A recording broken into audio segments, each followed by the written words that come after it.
Whiskey. I'm here with Richard, the master blender and training, and technically you kind of training yourself. Indeed.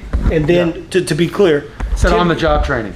Yeah. And Tim's giving him perspective, and even more importantly, giving him direction and saying yes or no. But Tim had to relinquish one of the tasks to create amazing whiskey, and this guy right here, he inspires me. He's another inspiration to the art of whiskey as you've watched his corners and even the stuff that I think we have planned together.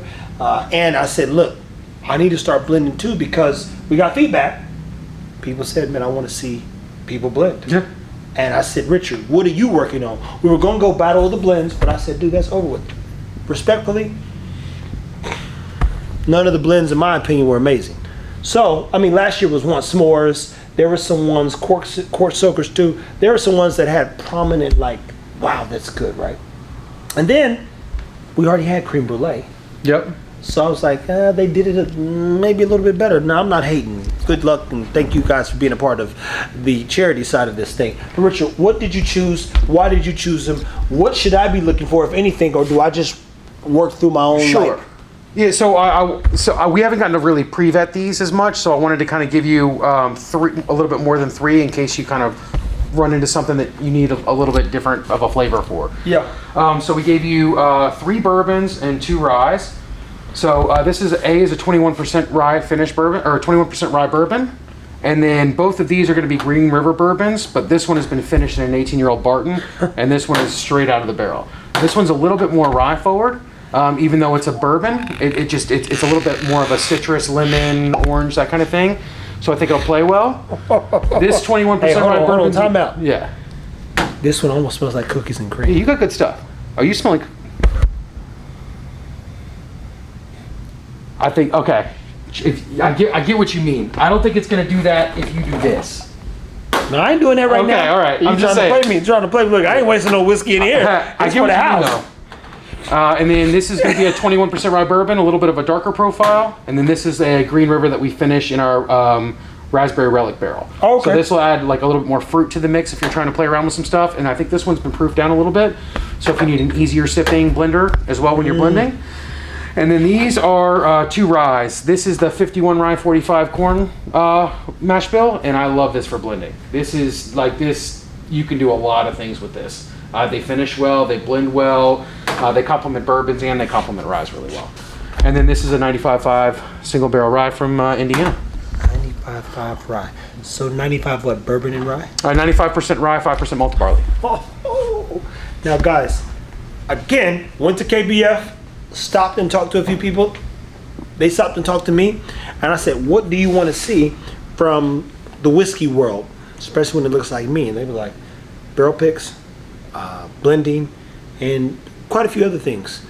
I'm here to teach, here to learn, and even more importantly, to work with those who really have a passion for it. Richard, by far, in my experience and opinion, super passionate about whiskey. He comes to booze and food. He teaches us there. I come here. I learn from him here.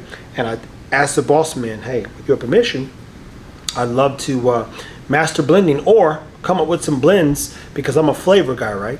At the blender, we only chase flavors. Would you agree? Yeah. The mash bill's one thing, the flavor is everything. And when you put something like root beer, RC Cola, orange juice, golden grains, all these ones, you're going to keep me here in over 1911. I mean, you should have called it a Christmas cookie because it was so good. You said, oh, wow. Albino Bison, Kentucky Cream Saver. I mean, guys, see that? Fruit smoothie. Yeah. It's like this. I don't remember people's names, but I remember all this whiskey. So I said, Richard, I need to play around. I want to master, putting some good whiskey in a glass, making sure it has a good nose. What should my ratios be to make sure I don't run through this too fast?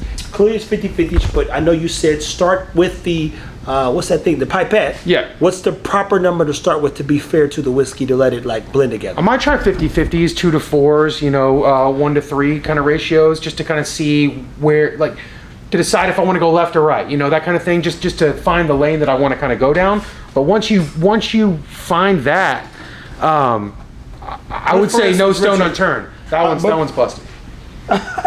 You know it's busted. Yeah, because no plungers. Oh, it's no plungers. Got one right over here.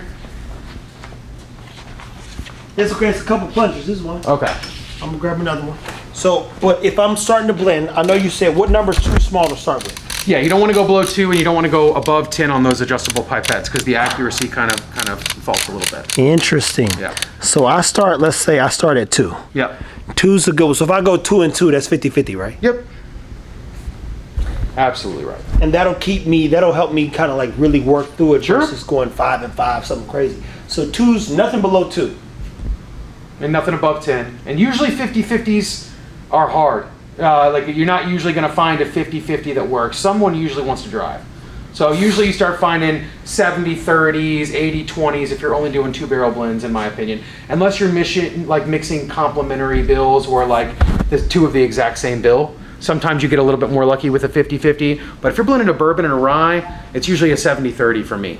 And sometimes it works both ways, 70 rye or 70 bourbon. But 50-50, it's usually too even of a split. They start fighting. So that means I can't go lower than 2.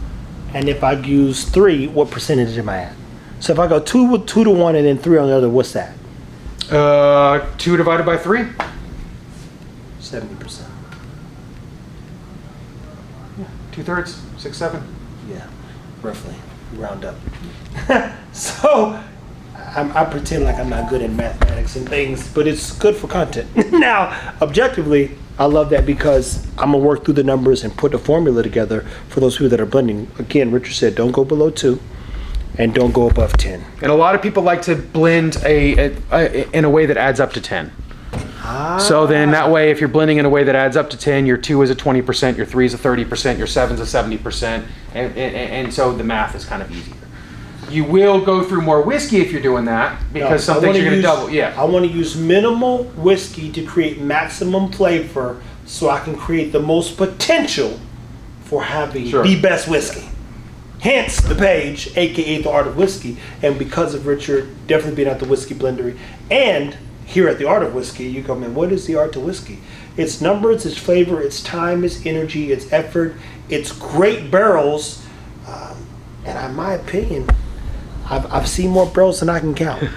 I mean, over the past year, I've tried more barrels than I can count, and I'm like, shit! I've seen you throw it out in the kitchen, man. And when you're seasoning stuff, that's kind of like blending. Finding a fix or finding something that's missing. So I'm excited to see what you come out with, because I think you've got a great palate. But you know what? Food don't make me nervous. I tell you, like, I know for a fact I can cook. It's only whiskey, man. That's hard because I'm here with one of the best, and I do mean that. Between him and Tim, you're drinking, trying, they're bottling the best whiskey. So you go, how do I live up to that? And part of it is clearly taking down my own experience, but even more importantly, taking heed to their guidance, their instruction, and then learning. And shout out to Jimmy G, because if I really need help, I just go down the street. Yeah. So Jimmy, what you think? Oh shit, you got bottles of blend? Like, you gonna be like this, let's do it. He'll be at the house all night. If you're having fun, you can't do it wrong, man. Stay tuned, people. Keep It Whiskey. This is going to be one of the first blends that I try to put together. It won't be a maximum blend, but if I find something proper, as the Irish say, something that comes out proper, then I'm going to just mix and match, let him and Tim try, see what they think, because by the time this video's done, or if I figure it out, it'll be over. Like, I'll never be able to blend it again. But that means if I could do it once, I could do it twice, people. Keep It Whiskey. You can get addicted to it. And I ain't gonna get addicted.